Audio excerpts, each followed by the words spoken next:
Well, John Cena recently turned heel. Big moment. Yeah. Big First moment. time ever?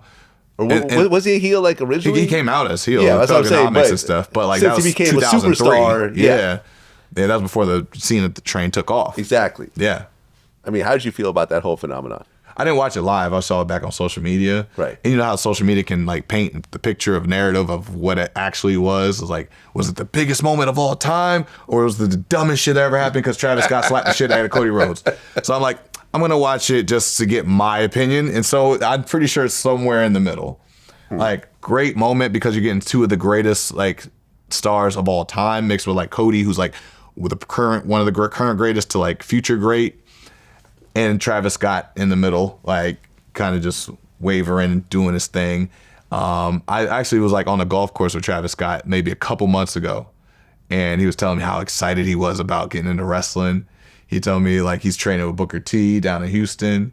He was telling me like with reality wrestling or whatever. He was telling me all this shit. He's like, yo, I'm gonna try to be like Jeff Hardy in this bitch. Yo, swanton on them motherfuckers. Well, right. I mean, he smacked up Cody. I was like, that's not a swanton. That's not what you were telling me you were going to do. Eye? Ruptured eardrum, black eye, all that. So you're seeing these two monumental figures in pro wrestling, these massive guys, and Travis Scott's the one that injured the world champion.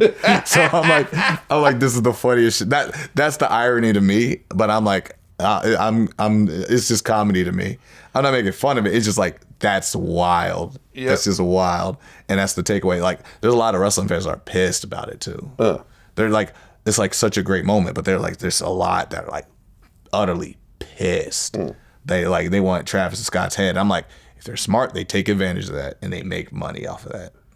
Well, I mean, I don't know if you noticed about John Cena is that you can't see me hand gesture. The Tony Ayo actually came from Tony Ayo. I watched that. Yeah. And Tony Ayo came up with it because he had a warrant out for his arrest. So he was doing music videos trying not to show his face. So he just came up with this little, to try to just, not have the cops bust him. Culture strikes again in wrestling. Exactly. There's so many like little cultural things in wrestling historically that like it just doesn't get its credit for enough. Like NWO when the bandanas forward was a Tupac thing. Mm-hmm. They bit from that. There's Public Enemy bites from a lot of things. Man, like Cena, the whole thing, it's just a hip hop bite. The culture's always been embedded in pro wrestling. Now they're trying to bring, like, I feel like me too. It's like I want to showcase it in the most respectable way that doesn't make fun of it. Well, didn't you say that you based some of your image on Playboy Cardi? Yeah. How so?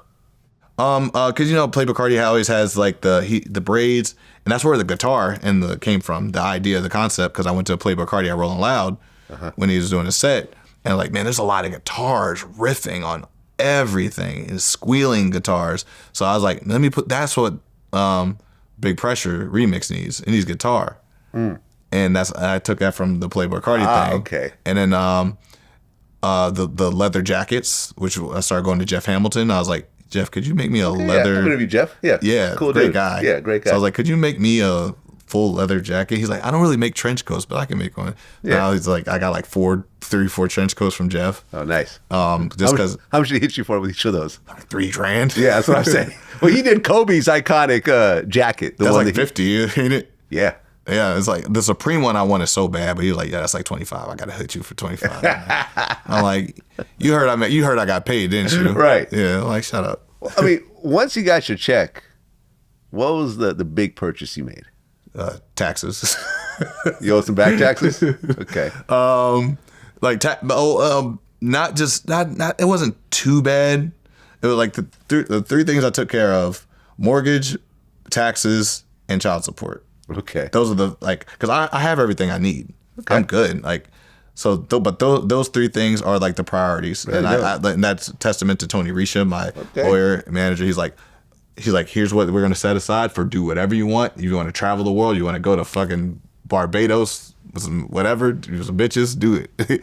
But this is the priority. You don't spend anything until these three things are knocked out. Okay. And I was like, that's fine. I can sit at home and play video games for a month or 2, and I'll get it all back. And that's essentially what I did. My house was already good, and my car was paid off. I had the same car for 3 years, and I'm not a sports car guy. Like I only buy things that I know I'm going to use for a couple times or a while, you know. And usually I take that and I put it on TV, or I take that and put it in a music video. Like I'm not wearing that unless I'm wearing this on this stage, or I'm wearing this in this video, or I'm making an appearance on the red carpet wearing this. So that's where my mind goes to, like, what can I use multiple different things with this thing I purchased? Well, yeah, you could even write it off then. Exactly. Like if you buy something, like a piece of clothing, and I do this in my own business also, it's like, okay, if I go buy this Louis Vuitton jacket, if I take a photo of it with someone I just interviewed, I can now write it off as a business expense. Exactly. It's being used in the business. Right. So that's like my purchases right now. Yeah. Like my recreational stuff is just video game shit, or trips to see my kids, or like gifts or something like that. And my gifts aren't like crazy high, like not that I can't get back or anything like that. But yeah, like I didn't have a first big purchase. I think I made my first big purchase like with my first contract with AEW in 2022 was the house. Oh yeah. When I bought my house flat out in cash, nothing like that. Nothing like it. No, actually, no, it wasn't the house. It was the car. I moved into a new house by that time, so the mortgage for this one covered the money from this one covered that mortgage. But I just bought the car flat out, no payments, just mine.